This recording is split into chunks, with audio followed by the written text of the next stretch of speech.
Hi viewers, welcome to filmi craft. நான் உங்கள் அருண். இந்த எபிசோட்ல விவேக் இளங்கோவனுடைய இயக்கத்துல வெளியான வெள்ளை பூக்கள் படம் எப்படி இருக்குன்னு தான் பார்க்க போறோம். முதல்ல அந்த படத்துடைய கதை என்ன அப்படின்னு நம்ம பார்க்கலாம்.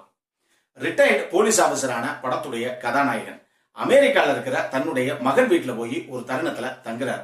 அப்ப தான் மகன் வீட்டை சுத்தி இருக்கிற நபர்கள் ஒருத்தராக திடீர்னு கடத்தப்பட அதற்கு காரணமான நபர்கள் யாரு அப்படின்னு இவரே களத்துல இறங்கி கடைசியில எப்படி கண்டுபிடிக்கிறார் அப்படிங்கறதுதான் படத்துடைய மொத்த கதையே. இந்த படம் விவேக் இளங்கோவனுடைய இயக்கத்துல ஒரு கிரைம் த்ரில்லர் படமாக களத்துல இறக்கி விடப்பட்டிருக்கு. இந்த படத்துல எனக்கு ரொம்ப பிடிச்ச விஷயமே எந்த அளவுக்கு லாஜிக் லூப்போல்ஸ் இல்லாம மேக்சிமம் கவர் அப் பண்ணி பக்காவான ஒரு படத்தை பிரசன்ட் பண்ண முடியுமோ அந்த அளவுக்கு இந்த டீம் இந்த படத்தை பிரசன்ட் பண்ணியிருக்காங்க. முதல்ல படத்துடைய பாசிட்டிவ்ஸ் என்ன, நெகட்டிவ்ஸ் என்னன்னு பார்த்தலாம். படத்துடைய முதல் பாசிட்டிவ், விவேக்கும் சரி சார்லியும் சரி, இந்த ரெண்டு முதிர்ந்த நடிகர்களுடைய பர்ஃபார்மன்ஸ். ரெண்டு பேரும் சீனியர் ஆர்டிஸ்ட், அற்புதமாக இந்த படத்தில் பண்ணியிருப்பாங்க. கிட்டத்தட்ட படத்துல ஒரு 50% மேல இவங்க இல்லாத ஃப்ரேமே இருக்காது.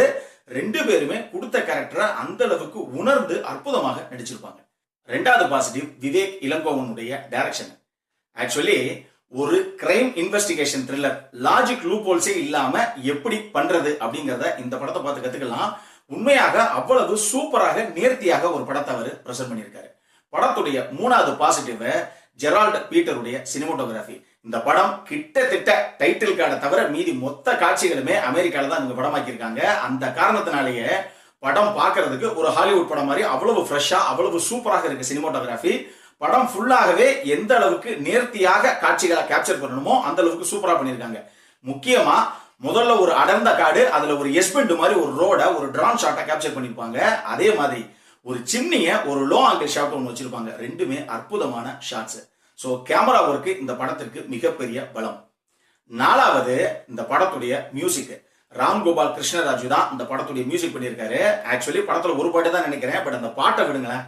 ஆனா இந்த படத்துடைய பிஜிஎம்ஸ் நம்ம அடுத்து ஹீரோ ஒரு தருணத்துல இன்வெஸ்டிகேட் பண்ணிட்டு முக்கியமான தருணங்களுக்கு போகும்போதெல்லாம் இவருடைய பிஜிஎம்ஸ் தான் அந்த சீனையை அடுத்த லெவலுக்கு எலிவேட் பண்ணுது. அவ்வளவு சூப்பராக ரீ ரெக்கார்டிங்ல ஒர்க் பண்ணியிருக்காரு. ஃபைனலாக இந்த படத்துடைய பாசிட்டிவ், படத்துடைய எடிட்டிங். பிரவீன் கேஎல் தான் பண்ணியிருக்காரு. உண்மையா பிரில்லியண்டான ஒரு எடிட்டிங். ஆக்சுவலி இவங்க நான் லீனியர்ல தான் இந்த படத்தை ஃபுல்லாவே கட் பண்ணியிருக்காங்க. ஆனா படத்துடைய ஃபர்ஸ்ட் ஹாஃப் பார்க்கும்போது இதுக்கும் என்ன சம்பந்தம் அப்படிங்கிற மாதிரி ஒரு சின்ன கன்ஃபியூஷன் நம்ம கொண்டு வந்தா கூட கிளைமேக்ஸுக்கு லாஸ்ட் 10 நிமிஷத்துல அழகாக இதுதான் கதை, இதுக்கும் இதுதான் சம்பந்தம் அப்படின்னு ஒரு குழந்தைக்கு பாடம் எடுக்கிற அளவுக்கு அவ்வளவு அழகாக தெளிவாக எக்ஸ்பிளைன் பண்ணியிருக்காங்க. அதுக்கு எடிட்டிங் பெரிய அளவுல உதவி இருக்கு. இப்போ படத்துடைய நெகட்டிவ்ஸ் என்ன அப்படின்னு நம்ம பார்த்தலாம். இந்த படத்தை பொறுத்த அளவுக்கு ஒரே ஒரு நெகட்டிவ் தான். அது என்ன அப்படின்னு பாத்தீங்கன்னா, செகண்ட் ஹாஃப் ஜெட் வேகத்துல போகும்.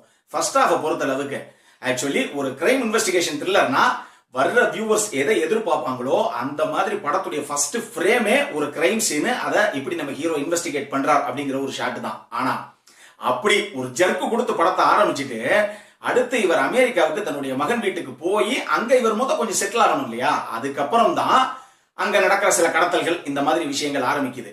இந்த இடைப்பட்ட ஒரு 15-20 நிமிஷம் படம் கொஞ்சம் தொய்வாகுது.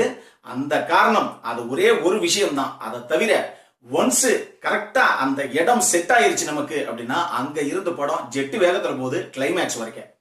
மொத்தத்துல இந்த படம் எப்படி இருக்கு அப்படின்னு கேட்டீங்கன்னா, ஒரு கிரைம் இன்வெஸ்டிகேஷன் த்ரில்லரை ஒரு தரமான டீம் எடுத்தா எப்படி எடுக்கணுமோ அந்த அளவுக்கு நேர்த்தியாக எடுக்கப்பட்ட ஒரு படம் இது. இதுல இன்னொரு விஷயம் என்ன அப்படின்னா, நீங்க கொடுக்கிற 150 ரூபாய் 200 ரூபாய் காசுக்கு இந்த படம் கண்டிப்பாக உங்களை சாட்டிஸ்ஃபை பண்ணும் அப்படிங்கிறது என்னுடைய கருத்து.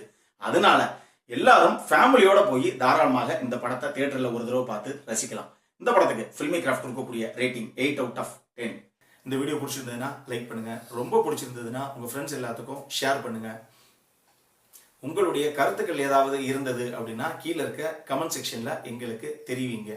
வீடியோவை க்ளோஸ் பண்றதுக்கு முன்னாடி சப்ஸ்கிரைப் பண்ணுங்க. சப்ஸ்கிரைப் பண்ணும்போது பக்கத்தில் இருக்க நோட்டிபிகேஷன் பெல் ஐக்கானையும் கிளிக் பண்ணுங்க. அப்பதான் எங்களுடைய வீடியோஸ் எல்லாம் உங்களை ஆன் டைம் வந்து சேரும். இதே மாதிரி இன்னொரு வீடியோவோட அடுத்த முறை உங்களை சந்திக்கிற வரைக்கும் it is Arun signing off. By.